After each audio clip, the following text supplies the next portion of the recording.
Astronomers discover Earth-sized exoplanet likely covered by volcanoes. Planet LP791-18d orbits a red dwarf about 90 light-years from Earth, located in the crater constellation. The planet is estimated to be only slightly, 20%, larger and 7 times Earth's mass, while also being in tidal grip, that is, facing the star with one side. Newly published findings have revealed quite the shocking cosmic discovery, an Earth-sized planet that is believed to be covered in volcanoes and rival the likes of the most volcanically active satellite Io. Due to tidal grip, the daytime side of the planet is likely very hot, and liquid water is unlikely to exist on it.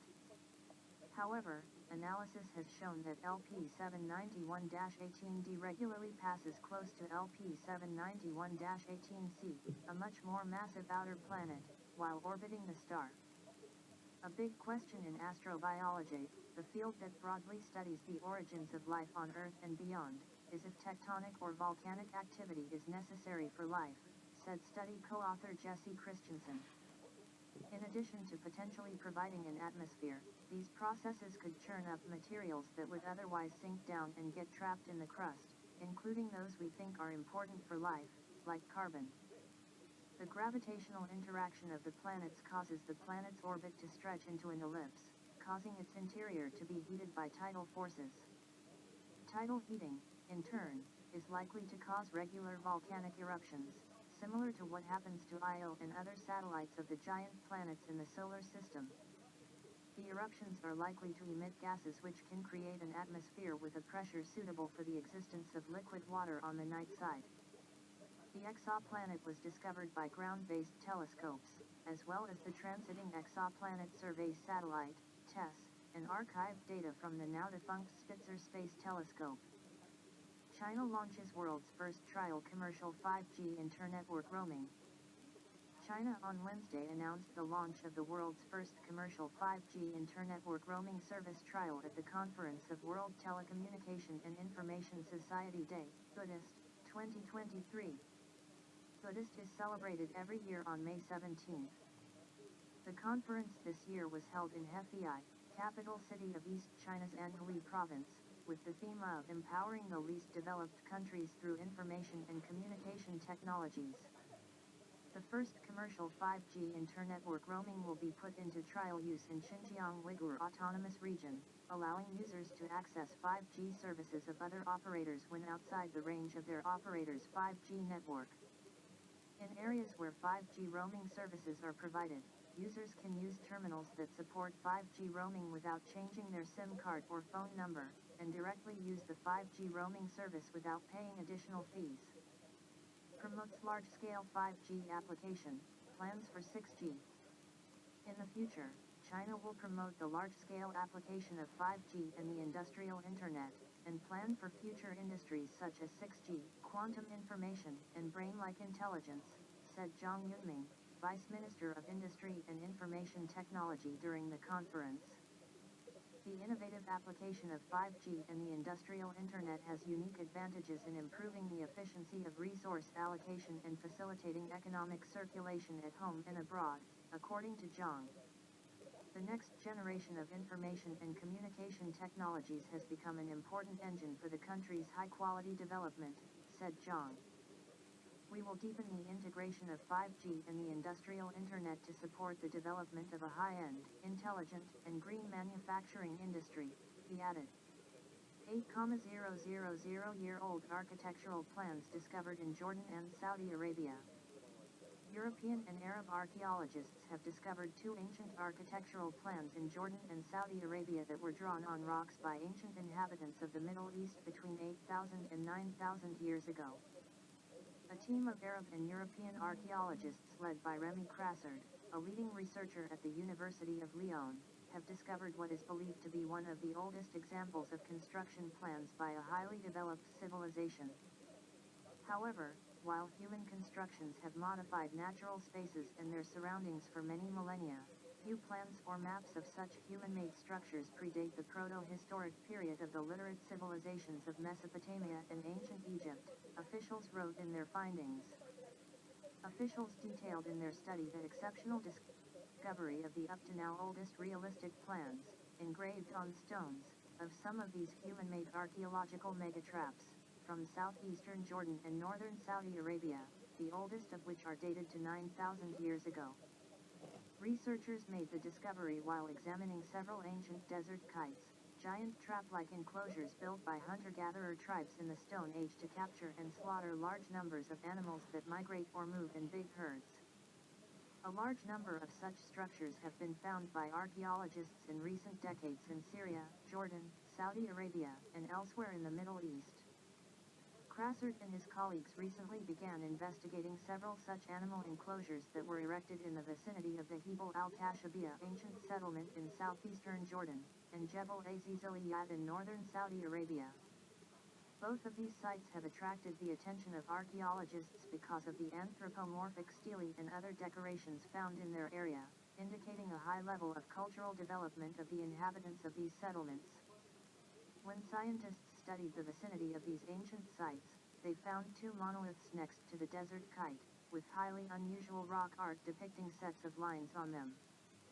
When the scientists studied their shape and compared them with photographs of the traps, Crassard and his colleagues found that both images were exact architectural plans of these structures.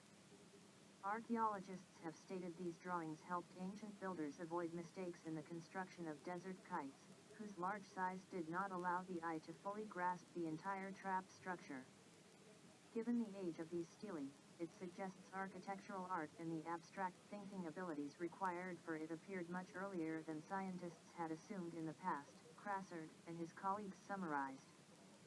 According to anthropologists' current understanding, our ancestors started to master various forms of art as well as to invent the basics of abstract thinking about 40,000 years ago. More complex forms of abstract art, meanwhile, presumably emerged after the dawn of civilization, during the formation of ancient Egypt and the first city-states of Mesopotamia. Chinese astronomers transform understanding of Milky Way's spiral structure. Chinese astronomers have recently transformed our understanding of the spiral structure of the Milky Way. They determined that it is more like a common multiple-arm galaxy, rather than a special galaxy with 4 spiral arms extending from its inner parts to its outer parts. Largely speaking, there are 3 types of spiral galaxies in the universe. Grand design spiral galaxies are characterized by clear, long, and symmetrical spiral arms. Flocculent galaxies are fragmented, consisting of many short, irregular and patchy segments. Multiple-arm spiral galaxies are of an intermediate type. About 83% of such galaxies have an inner 2-arm symmetry and several irregular arms in their outer parts. Only about 2% have 4 spiral arms extending to their outer regions, and astronomers previously believed that the Milky Way was of this special 4-arm type. Astronomers from the Purple Mountain Observatory and the National Astronomical Observatories, both institutions under the Chinese Academy of Sciences, used all available high-precision astrometric data to trace and identify the spiral arms of the Milky Way. The study, published in the Astrophysical Journal, shows that the Milky Way is a multiple-arm galaxy that has 2-arm symmetry, the Perseus and Norma arms, in its inner parts, which extend to outer parts and split into several long, irregular arms. The result makes the Milky Way no longer look special. The research team is preparing for higher precision measurements in the future, with the hope of finally uncovering the spiral structure of the Milky Way, said Su Yat, a lead researcher at the Purple Mountain Observatory. Video: researchers create first 3D model of Titanic wreck. The Titanic set off on its maiden voyage from Britain's Southampton to New York on April 10, 1912. On the night of April 14, the liner collided with an iceberg in the North Atlantic and sank. At least 1,400 people lost their lives as a result of the wreck. More than 700 passengers and crew managed to escape. Newly released footage has offered a jaw-dropping, never-before-seen view of the Titanic wreckage sitting at the bottom of the Atlantic Ocean. The first ever, full-size images of the Titanic were created by experts with Magellan Ltd and Atlantic Productions, and saw several thousand digital images combined to create a 3D reconstruction of the Titanic. Data was collected through the use of a deep-sea submersible that took 700,000 photographs from various angles over a period of 200 hours in the summer of 2022. The resulting reconstruction, officials said, made it possible to see the wreck in its entirety, in a way that could not be seen from a bathyscaphe. Researchers have expressed the hope that studying the images will enable a better understanding of the details of the disaster, such as the exact mechanics of the Titanic hitting the seabed. There are still questions, basic questions, that need to be answered about the ship. We really don't understand the character of the collision with the iceberg. We don't even know if she hit it along the starboard side, as is shown in all the movies. She might have grounded on the iceberg, said Parks Stevenson, a Titanic analyst. He also clarified that external underwater factors were damaging the ship, underscoring how time is running out to establish the full picture of the liner's wreck. The depth of it, almost 4,000 m, represents a challenge, and you have currents at the site, too, and we're not allowed to touch anything so as not to damage the wreck, said Gerhard Seifert from Magellan, who led the planning for the expedition. And the other challenge is that you have to map every square centimeter, even uninteresting parts, like on the debris field you have to map mud, but you need this to fill in between all these interesting objects. The group's work offers a closer look at both the scale of the legendary liner and smaller details such as the serial number on one of the propellers, the state of the stern and a variety of scattered statues and personal belongings of travelers aboard the doomed vessel. Images also provided a closer look at the davit deck, where a gaping hole gives a glimpse into the remains of the once ground staircase. The remains of the ship lie on the seabed some 350 nautical miles off the coast of Newfoundland. Split in two during its sinking, the Titanic's bow and stern are located 790 meters apart on the ocean floor.